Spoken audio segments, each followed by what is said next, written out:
नमस्कार, सी न्यूज भारत में आप सभी का स्वागत है। हाल ही में पूरे गुजरात में भारतीय जनता पार्टी की ओर से शहर और जिला भाजपा प्रमुख की नियुक्ति की गई। इसी क्रम में नर्मदा जिले के भाजपा प्रमुख के तौर पर युवा नेता नील कुमार राव की नियुक्ति की गई है।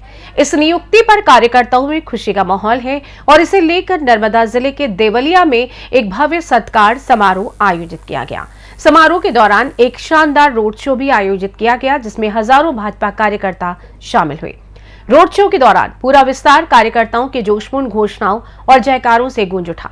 समारोह की शुरुआत दीप जलाकर की गई और मंच पर उपस्थित सभी महानुभावों का स्वागत पुष्पगुच्छ देकर किया गया। इसके बाद नील कुमार राव को भाजपा कार्यकर्ताओं द्वारा फूलों की माला पहनाकर सम्मानित किया गया।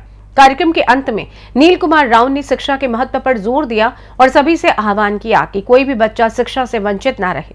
इसके साथ ही उन्होंने कार्यकर्ताओं से बच्चों को शिक्षा देने के लिए सहयोग की अपील की। इस आह्वान पर सभी कार्यकर्ताओं ने बच्चों को नोटबुक और चोपड़े वितरित किए और शिक्षा अभियान में अपना योगदान दिया। अब हाल प्रमुख बन्या बाद आगामी कार्यक्रमों विषय जिला भाजपना अध्यक्ष तरीके જ્યારે જવાબદારી મળી ત્યારે દરેક મંડળના પ્રવાસ કરવાનો કાર્યક્રમ બન્યો હતો। તિલકવાડા તાલુકાના એ જ ક્રમમાં પ્રવાસ હતો, પણ અહીં આવતા જ કાર્યકર્તાઓનો ખૂબ મોટો ઉત્સાહ આટલા મોટા સમૂહની અંદર મારું સ્વાગત સન્માન કર્યું અને આવનાર દિવસોમાં ભારતીય જનતા પાર્ટીની અંદર જે રણનીતિ છે, આજે અમે બધાએ ભેગા થઈને સંકલ્પ કર્યો છે કે એક વર્ષની અંદર તિલકવાડા તાલુકાની અંદર કુપોષિત દીકરીઓને એડ્રેસ કરીને એને સુપોષિત બનાવવા માટે અમે કામ કરીશું અને શિક્ષણના વિષયો પર થોડું કામ કરીશું। તિલકવાડા તાલુકાના તમામ અમારા આગેવાનોએ, વરિષ્ઠ આગેવાનોએ, પૂર્વ પ્રમુખશ્રીઓ દ્વારા, તાલુકા પંચાયતના સભ્યો, જિલ્લા પંચાયતના સભ્યો દ્વારા અને સરપંચો દ્વારા ખૂબ મોટું સ્વાગત કાર્યક્રમ કરવામાં આવ્યો। એની માટે સૌનો આભાર।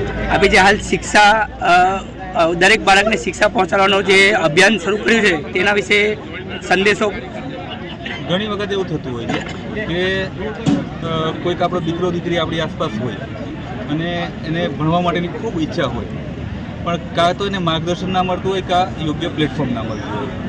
તો એક ભારતીય જનતા પાર્ટી તરીકે અમે એક પોલિટિકલ પાર્ટીના તો કાર્યકર્તા છે, પણ સેવા ही સંગઠન અમારો મૂળ મંત્ર છે અને મેં મારા તમામ કાર્યકર્તાઓને જીતાના આહ્વાન કર્યું છે કે આવો કોઈ પણ દીકરો દીકરી જો આપણા ધ્યાનમાં આવે તો એને આપણે કઈ રીતના મદદ કરી શકાય, શક્ય હોય એટલી એમના દ્વારા, એનાથી જો વધારે જરૂર હોય તો અમે બધા એમને મદદ કરવા તૈયાર છે। જિલ્લા ભાજપની ટીમ તરીકે અને જ્યારે એક યુવાન તરીકે કામ કરવાની પાર્ટીએ તક આપી છે।